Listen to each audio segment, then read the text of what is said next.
दक्षिण बंगाल के प्रमुख सरकारी चिकित्सा केंद्रों में से एक बांकुड़ा सम्मेलनी मेडिकल कॉलेज एवं अस्पताल में आगामी विधानसभा चुनाव के कारण स्वास्थ्य सेवाओं पर संकट के बादल मंडराने लगे हैं।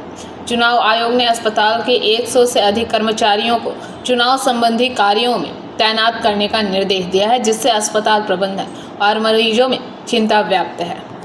बांकुड़ा सम्मेलनी मेडिकल कॉलेज न केवल बांकुड़ा बल्कि पुरुलिया, पश्चिम मेदिनीपुर और झारग्राम के एक बड़े हिस्से के लोगों के लिए चिकित्सा का मुख्य केंद्र है।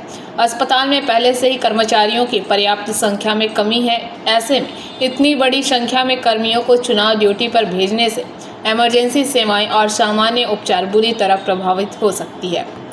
बांकुड़ा सम्मेलनी मेडिकल कॉलेज एवं अस्पताल के अधीक्षक डॉक्टर अर्पण मंडल ने बताया कि अब तक ग्रुप डी कर्मचारी, कर्मबंधु, लैब टेक्नीशियन और फार्मासिस्ट मिलाकर 100 से ज़्यादा लोगों को चुनाव ड्यूटी का नोटिस मिला है।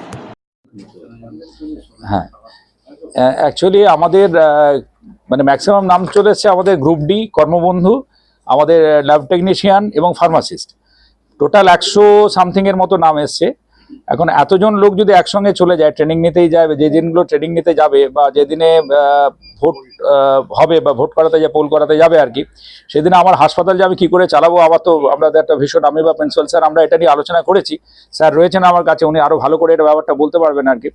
এসে যে আমরা ভীষণভাবে চিন্তিত হয়ে আছি যে আমাদের এটাও তো একটা এমার্জেন্সি সার্ভিস না, তো আমরা চালাবো কী করে। আমরা বুঝতে পারছি গভর্নমেন্ট যে কর্মচারী তার একটা অভাব রয়েছে, ওই জন্য ইলেকশন করতে গেলেও লোক লাগবে, কিন্তু আমাদের এই যে এমার্জেন্সি সেক্টর, এটাকে কিন্তু যদি ঠিকঠাক করে আমরা মেনটেন করতে না পারি, তাহলে ভোটের দিনগুলিতে যে সমস্ত প্রবলেমগুলো হবে সেগুলো কিন্তু, বিশেষ করে আমাদের ওটি রান করার ব্যাপারে আমরা কিন্তু ভীষণভাবে স্কেয়ার্ড যে আমরা ওটিগুলো রান করাবো কী করে।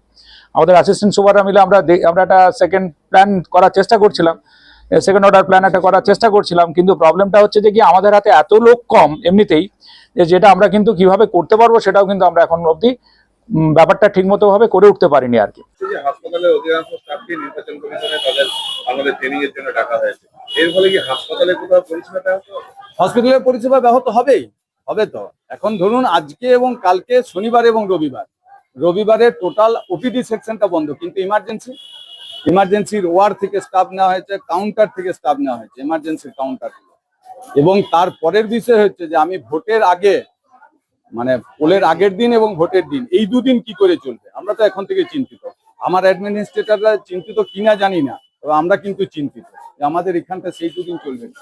একটা গুরুত্বপূর্ণ হসপিটাল এবং সেখানে সমস্ত কিছু কর্মবন্ধু সহ, কর্মবন্ধু মিনস সুইপার সহ তাদেরকে ভোটের ডিউটি দেওয়া হয়েছে 100+, ফার্স্ট লটেই। সেখানে তো আপনাদের কর্মী সংকট একটা রয়েছে। অবশ্যই আমাদের কর্মী সংকট তো আছেই। बांकुड़ा से अनुप रॉय की रिपोर्ट, पीवीटीवी न्यूज़।